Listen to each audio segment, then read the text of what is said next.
saw that bird. Crawled across the creek. Snuck all the way over here. Got to about probably 80 or 90 yards of that tom. And then kept calling and he wasn't coming in. So I started creeping a little bit closer. I saw he was with a hen, so I figured he was henned up. He wasn't gonna get any closer. So I kept creeping in on him. And like I said, I got to probably about 80 yards. And then I didn't realize it, but there were two hens. And I guess one of them saw me because I saw a hen go taking off. And then I don't know if the tom ever saw me, but Tom and the other hen went following her. Dang it. It was fun though, trying to stalk up on a turkey. It's high risk, high reward, but didn't work this time.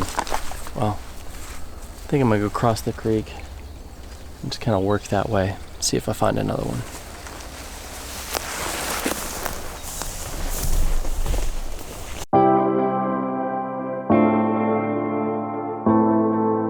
Alright, well, good morning folks. Off to another day of turkey hunting. Hopefully we can get it done today. So I'm on the same property I was last time, but I'm gonna head a little farther up the creek, go on the other side of it, and sit on the top of a hill. I put the birds to roost last night. I watched them all pitch off a ledge into some tall cottonwoods. So that's where they should be this morning. Hopefully they'll come back the same way they went up, and I'll be there waiting for them. So they'll come up. I'm gonna set up a Jake and a hen decoy and be sitting there ready. So here we go, let's do it.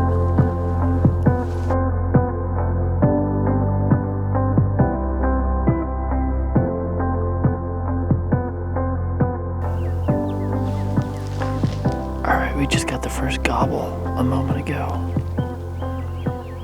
Coming from right where I thought they were.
did have an opportunity on those 2 jakes at about probably just under 40 yards, probably 38 yards, something like that. But hearing these gobblers down here, I didn't want to pop a jake just yet because I feel like I still have a chance at one of the big boys. So I heard a hen over here. So I think the jakes followed the hens over there, but I think there's still 2 toms down in this creek. So I might get up and move and kind of chase after them a bit. Hopefully I won't blow it.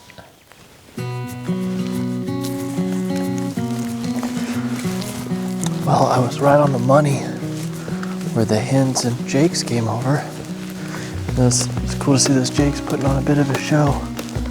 But this time, it's actually the exact opposite of the last time I was out here. All the gobblers are on the other side of the creek, so I gotta go back around. And hopefully I can get on them.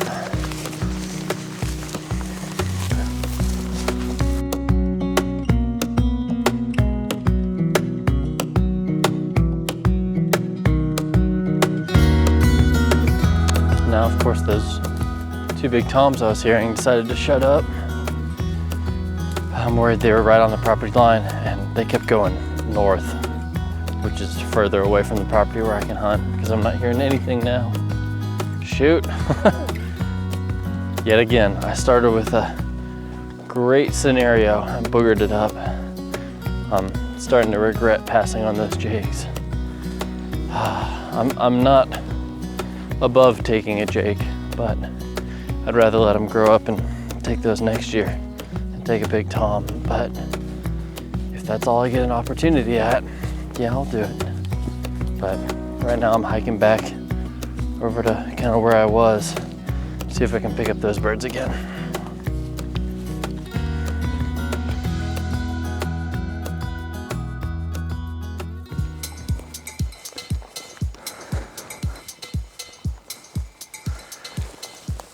Well, holy crap, y'all, got it done.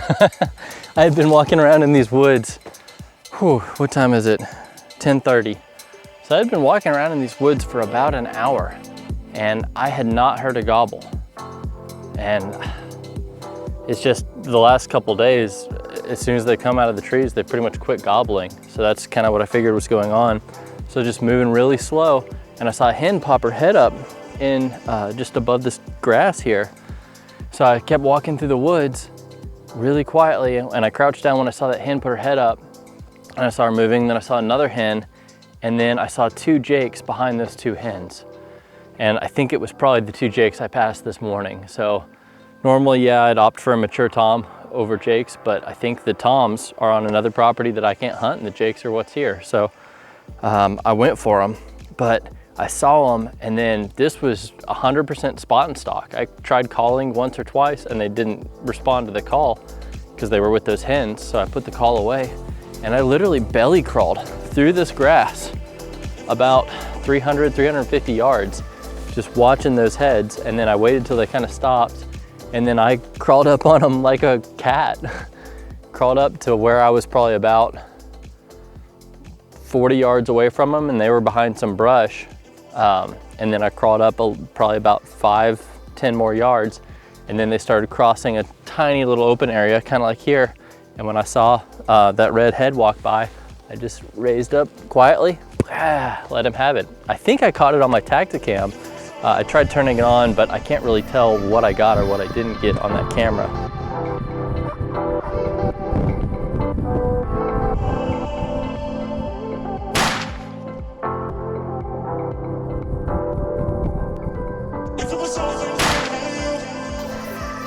So, man, it's been a hard day of hunting, and normally a jake is not what I go for, but man, I feel like I earned this bird.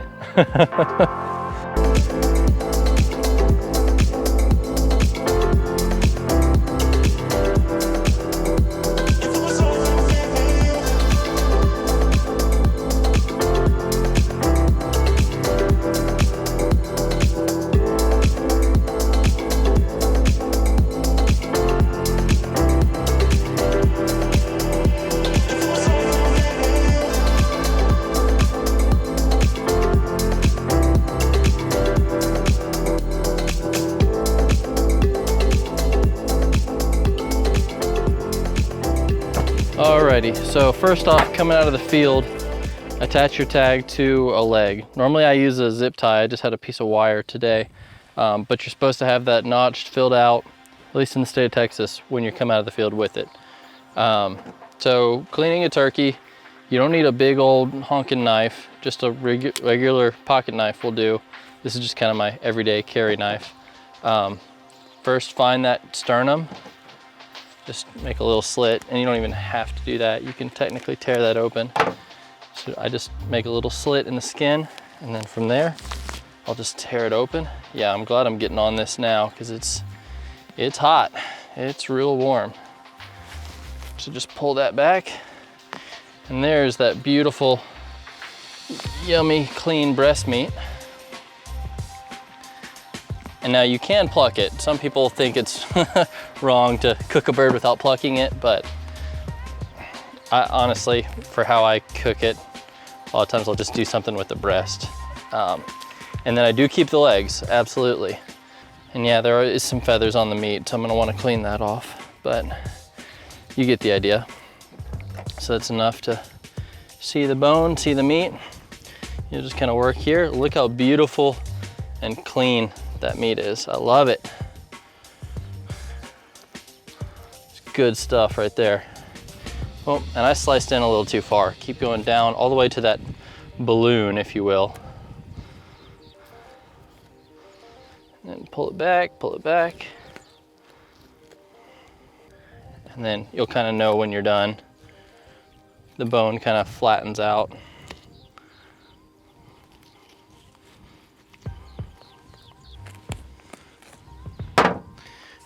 And there's, pull the feathers off. And there's your turkey breast with the tenderloin attached. So I'm just gonna throw it straight in the cooler and let the ice water kind of start doing its thing. So now we'll get the other one.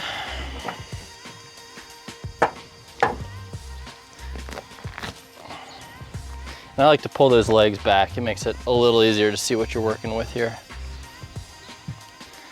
So start on the keel bone. I think it's called a keel bone. That's what it's called on other birds. Oh, don't want to lose that chunk. You can tell it's almost like it's been a year since I've done this. First bird of the season.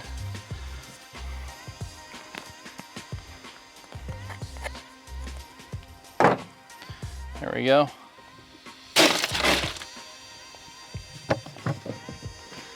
Oh, that's like a nugget right there. I don't want to leave that.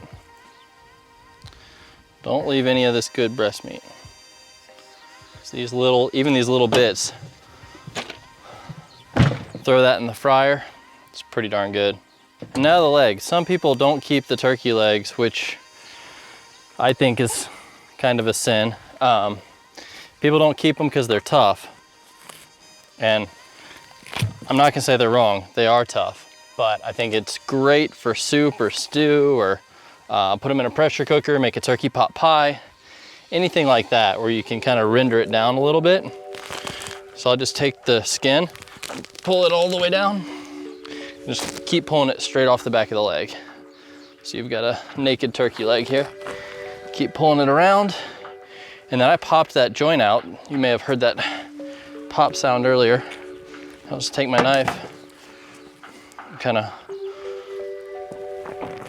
work around the other side of that, where that joint normally connects. Cut up in here, get all the thigh meat, that little turkey booty. Not much there, but there we go. So now I got one piece thigh connected to the drumstick. It's not like when you get at the state fair and it's really tough, but the flavor's really good. So on this one, I'm gonna go ahead and pop the knuckle. So I'll flex that back, cut in here, so it kind of starts disconnecting. And then you can actually, once you cut it, you can twist it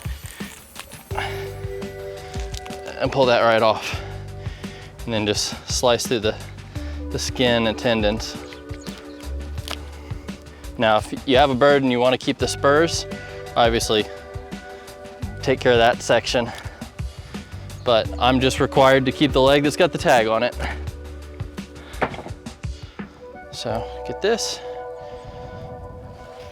Get as many feathers as you can easily, then let the ice water do the rest.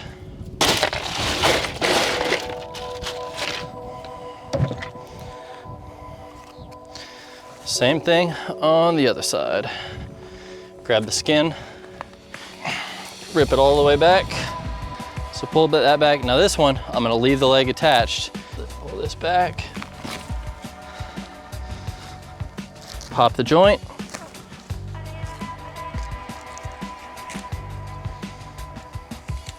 All right, and then cut all the way down to that joint. And there you go. Pull the feathers off as much as you can. You get those little fuzzies that want to stick to it. There you go. And now this one with the tag attached goes in here. Now, if you want to keep the fan, which most people do, on a Jake some people wouldn't, but you just take that, scrunch it all together, cut it all off as one. There's almost a knot of muscle in here. And just keep it intact with that one kind of piece of meat and all those tendons. And there you go. That is your fan. And definitely keep these if you're wanting to do, I'm probably not gonna do anything with it because it's just a small Jake. But if you're wanting to display it on the wall, definitely keep all 3 rows of feathers because it looks really pretty when you have all 3 of them. So that's the fan, folds up. And then last but certainly not least, get that beard. So you can cut it off or you can grab it right here and just pull. And it's almost tied up around there so it won't come apart. So there you go. Now the rest of this is just guts and feathers for the coyotes. You can keep some of these wing feathers. Maybe you want to make some arrows, do something like that. But I don't have any use for them, but you can do some cool stuff with these if you want. Well, it wasn't the big old tom I was hoping for, but I got some good fresh turkey meat for the freezer, and I love wild turkey, so I'm happy with that. And it's always good just to go out and spend some time on a ranch in West Texas. So it was a fun trip. Till next time, stay safe, be free, and never stop seeking adventure.